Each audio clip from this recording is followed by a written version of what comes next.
احمدہ وصلی علی رسولہ الکریم اما بعد فاعوذ باللہ من الشیطان الرجیم بسم اللہ الرحمن الرحیم سورۃ السجدہ، سورہ سجدہ کا تعارف۔ صورتوں کے تعارف کا سلسلہ آگے بڑھاتے ہیں۔ سورہ سجدہ آیت نمبر 18 افمن کان مؤمنا سے شروع ہونے والی 3 آیتوں کے علاوہ سورت مکیہ ہے۔ تفسیر خازن۔ رکوع اور آیات کی تعداد اس میں 3 رکوع اور 30 آیتیں ہیں۔ اس صورت کا نام رکھنے کی وجہ یہ ہے کہ اس صورت کی آیت نمبر 15 میں ان مسلمانوں کا وصف بیان کیا گیا ہے جو قرآن پاک کی آیات سن کر اللہ تعالیٰ کی تسبیح کرتے اور اس کی بارگاہ میں سجدہ ریز ہوتے۔ اس مناسبت سے اس کا نام سورہ سجدہ رکھا گیا۔ سورہ سجدہ کے بہت سے فضائل احادیث مبارکہ میں بیان ہیں۔ حضرت ابو ہریرہ رضی اللہ تعالی عنہ فرماتے ہیں کہ نبی کریم صلی اللہ علیہ وسلم نے جمعے کے دن فجر کی نماز میں سورہ سجدہ اور سورہ دہر کی تلاوت فرمایا کرتے تھے۔ جمعے کے دن فجر کی نماز میں سورہ سجدہ اور سورہ دہر۔ حضرت جابر رضی اللہ تعالی عنہ فرماتے ہیں کہ نبی کریم صلی اللہ علیہ وسلم اس وقت تک نیند نہ فرماتے جب تک سورہ سجدہ اور سورہ ملک کی تلاوت نہ فرما لیتے۔ ترمذی شریف۔ حضرت خالد بن معدان رضی اللہ تعالیٰ عنہ فرماتے ہیں کہ نجات دلانے والی سورت کو پڑھا کرو، اور وہ سورت الف لام میم تنزیل ہے۔ مجھے یہ حدیث پہنچی ہے کہ ایک شخص صرف اس سورت کی تلاوت کیا کرتا تھا اور وہ بکثرت گناہ بھی کرتا تھا۔ اس شخص کے انتقال کے بعد اس سورت نے اس کے اوپر اپنے پر پھیلا دیے اور کہا، اے میرے رب اس کی مغفرت فرما دے، کیونکہ یہ کثرت سے میری تلاوت کیا کرتا تھا۔ اللہ تعالیٰ نے اس شخص کے بارے میں اس صورت کی شفاعت قبول فرما لی اور فرمایا اس کے ہر گناہ کے بدلے میں ایک نیکی لکھ دو اور اس کا ایک درجہ بلند کر دو۔ سنن دارمی۔ سورہ سجدہ کے مضامین کی طرف نظر دوڑائیں تو اس صورت کا مرکزی مضمون مشرکین کے مرنے کے بعد دوبارہ زندہ کیے جانے کا انکار کرنا تھا۔ اس صورت میں بطور خاص مرنے کے بعد دوبارہ زندہ کیے جانے کو ثابت کیا گیا ہے۔ اس کے علاوہ بھی اس صورت کے اندر مضامین مختلف بیان کیے گئے ہیں۔ اس صورت کی ابتدا میں یہ بھی بیان کیا گیا کہ قرآن پاک اللہ تعالیٰ کی وہ کتاب ہے جو اس نے اپنے حبیب صلی اللہ علیہ وسلم پر نازل فرمائی، اور اس چیز میں شک کی کوئی گنجائش نہیں ہے۔ نبی کریم صلی اللہ علیہ وسلم کی رسالت کو ثابت کیا گیا اور مشرکین کے اس نظریے کا رد کیا گیا کہ قرآن کریم حضور نبی علیہ السلام نے اپنی طرف سے بنا لیا۔ اس کے علاوہ اللہ تعالیٰ کی وحدانیت اور قدرت پر دلائل دیے گئے ہیں۔ کفار اور فرمانبردار مسلمانوں کا حال بیان کیا گیا کہ قیامت کے دن کافر ذلت اور رسوائی کا سامنا کریں گے، نیک اعمال کرنے کی خاطر دنیا میں لوٹ جانے کی تمنا کریں گے اور وہ دردناک عذاب چکھیں گے، جبکہ مسلمان چونکہ دنیا میں راتوں کو اللہ کی عبادت کرتے تھے، خوف اور امید رکھتے ہوئے اپنے رب عز و جل کو پکارتے تھے، اللہ تعالیٰ کی رضا حاصل کرنے کی نیت سے اپنے مال کو راہ خدا میں خرچ کرتے تھے، اس لیے آخرت میں انہیں ان کے اعمال کی جزائے عظیم ثواب کی صورت میں ملے گی۔ اللہ تعالیٰ کا فضل دیکھ کر ان کی آنکھیں ٹھنڈی ہوں گی اور انہیں جنت میں ہمیشہ کے لیے داخلہ نصیب ہوگا۔ اسی طرح یہ بھی بتایا گیا کہ کفار و مسلمانوں کا انجام ایک جیسا نہیں ہے۔ یہ بھی بیان کیا گیا کہ تاجدار رسالت صلی اللہ علیہ وسلم اور حضرت موسیٰ علیہ السلام کی رسالت کے درمیان مشابہت بیان کی گئی ہے۔ انبیاء اکرام علیہ السلام کو جھٹلانے والی سابقہ امتوں پر نازل ہونے والے عذاب کا ذکر کر کے اس امت میں سے رسول کریم صلی اللہ علیہ وسلم کو جھٹلانے والوں کو ڈرایا گیا ہے۔ اس صورت کے آخر میں اسلام کے بنیادی عقائد توحید، رسالت اور حشر نشر پر کلام کیا گیا ہے۔ سورہ سجدہ کی اپنے سے ماقبل سورۃ لقمان کے ساتھ مناسبت یہ ہے کہ سورہ لقمان میں جن 5 مخصوص غیبی چیزوں کے ذاتی علم کا اللہ رب العالمین کے ساتھ خاص ہونا بیان کیا گیا، ان 5 چیزوں کی تشریح سورہ سجدہ یعنی الف لام میم تنزیل سورہ سجدہ میں کی گئی ہے۔ اگلی صورت سورۃ الاحزاب ہے۔ سورہ احزاب مدینہ منورہ میں نازل ہوئی۔ تفسیر خازن۔ اس صورت میں 9 رکوع اور 73 آیتیں ہیں۔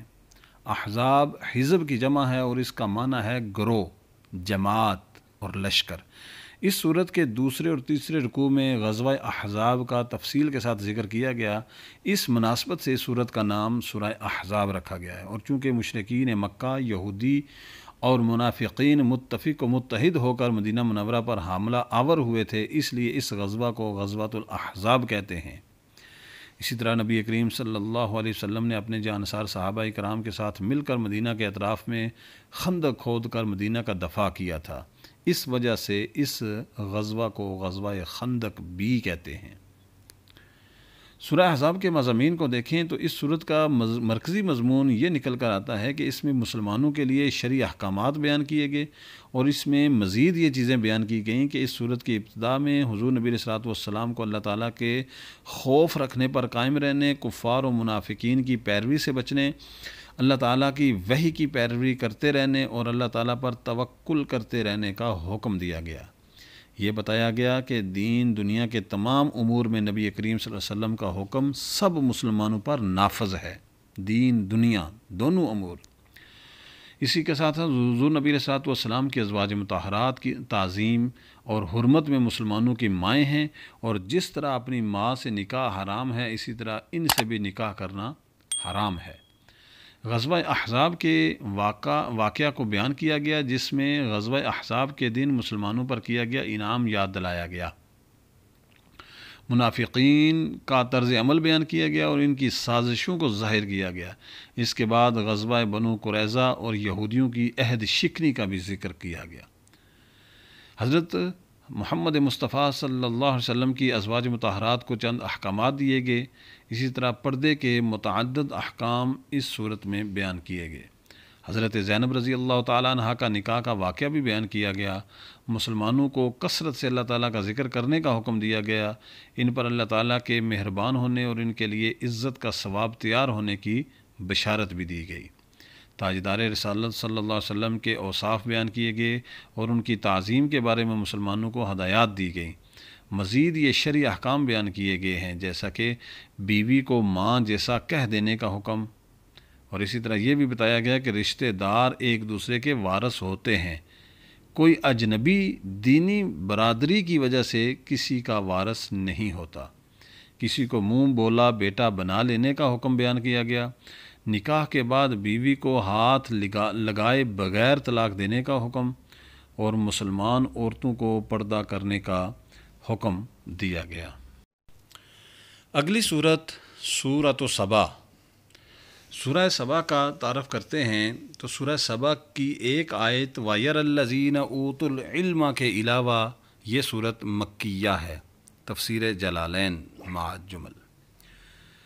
اس کے اندر 6 رکوع اور 54 آیتیں ہیں۔ سبا عرب کے علاقے یمن کی حدود میں واقع ایک قبیلے کا نام ہے، اور یہ قبیلہ اپنے دادا سبا بن یشجب بن یعرب بن قحطان کے نام سے مشہور ہے، تفسیر جلالین۔ اور اس صورت کی آیت نمبر 15 سے قوم سبا کا واقعہ بیان کیا گیا، اس مناسبت سے اسے سورہ سبا کہتے ہیں۔ سورہ سبا چونکہ مکی صورت ہے، اس لیے دیگر مکی صورتوں کی طرح اس کا بھی مرکزی مضمون یہ ہے کہ اس میں اللہ تعالیٰ کی وحدانیت، نبی کریم صلی اللہ علیہ وسلم کی نبوت، قیامت کے دن دوبارہ زندہ کیے جانے اور اعمال کی جزا ملنے پر دلائل قائم کیے گئے ہیں۔ اس میں مزید یہ چیزیں بھی بیان کی گئی ہیں کہ اس صورت کی ابتدا میں اللہ تعالیٰ کی حمد و ثنا بیان کی گئی، اور یہ بتایا گیا کہ کافر قیامت کا صاف انکار کرتے ہیں، اور اسی طرح قیامت قائم ہونے کو قسم کے ساتھ بیان فرمایا، اور مردوں کو دوبارہ زندہ کرنے پر اللہ تعالیٰ کی قدرت پر دلیل دی گئی۔ حضرت داؤد، حضرت سلیمان علیہم الصلاۃ والسلام اور سبا والوں پر اللہ تعالیٰ نے جو انعامات کیے وہ بیان کیے گئے۔ اللہ تعالیٰ کے وجود اور اس کی وحدانیت پر دلائل دیے گئے، اور مشرکین کے شبہات کا ازالہ کیا گیا۔ رسول اکرم صلی اللہ علیہ وسلم کی رسالت کے عموم کو بیان کیا گیا، اور یہ بتایا گیا کہ ہر زمانے میں مالدار کافروں نے ہی اپنے انبیاء کرام علیہم الصلوۃ والسلام کو جھٹلایا ہے۔ یہ بھی بیان کیا گیا کہ مشرکین قرآن پاک کا انکار کرتے ہیں، اور ان کے گمان میں قرآن پاک اللہ تعالیٰ کی وحی نہیں بلکہ کسی کی اپنی بنائی ہوئی کتاب ہے، اور کفار کے اس نظریے کا رد کیا گیا ہے۔ آخر میں کفار کو غور و فکر کرنے اور انہیں قیامت قائم ہونے سے پہلے اللہ تعالیٰ کی وحدانیت، نبی کریم صلی اللہ علیہ وسلم کی نبوت اور قرآن پاک پر ایمان لانے کی دعوت دی گئی۔ سورہ احزاب کے ساتھ مناسبت اگر چیک کریں تو سورہ سبا کی اپنے سے ماقبل سورت احزاب کے ساتھ ایک مناسبت یہ ہے کہ سورہ احزاب کے آخر میں بیان ہوتا ہے تاکہ اللہ منافق مردوں اور منافق عورتوں اور مشرک مردوں اور مشرک عورتوں کو عذاب دے، اور اللہ تعالیٰ مسلمان مردوں اور مسلمان عورتوں کی توبہ قبول فرمائے۔ اور سورہ سبا کی ابتدا میں بیان ہوا کہ آسمانوں اور زمین میں جو کچھ ہے سب اللہ تعالیٰ کی ملکیت میں ہے، تو گویا کہ یہ بتا دیا گیا کہ جو آسمانوں اور زمین میں تمام چیزوں کا مالک ہے وہ اس بات پر بھی قادر ہے کہ مشرکوں اور منافقوں کو عذاب دے اور مسلمانوں کو ثواب عطا کرے۔ اسی طرح ایک اور دوسری مناسبت یہ بھی ہے کہ سورہ احزاب میں بیان ہوا کہ کفار و مشرکین مذاق کے طور پر قیامت کے بارے میں پوچھتے ہیں، اور سورہ صحابہ میں بیان ہوا کہ کفار و مشرکین قیامت کا صاف انکار کرتے ہیں۔ اللہ رب العالمین کی بارگاہ میں دعا ہے اللہ تعالیٰ جو احکامات اللہ رب العالمین نے قرآن مجید فرقان حمید میں ہمیں عطا فرمائے ہیں ان پر عمل کرنے کی توفیق عطا فرمائے، اور جن جن احکامات سے جن جن کاموں سے روکنے کا حکم دیا گیا ہم رک جائیں۔ اللہ رب العالمین ہمارا خاتمہ ایمان پر فرمائے، اور اللہ رب العالمین حضور نبی علیہ الصلوۃ والسلام کے اسوہ حسنہ پر چلنے کی توفیق عطا فرمائے۔ وآخر دعوانا ان الحمد للہ رب العالمین، سبحان ربک رب العزة عما یصفون، وسلام علی المرسلین، والحمد للہ رب العالمین۔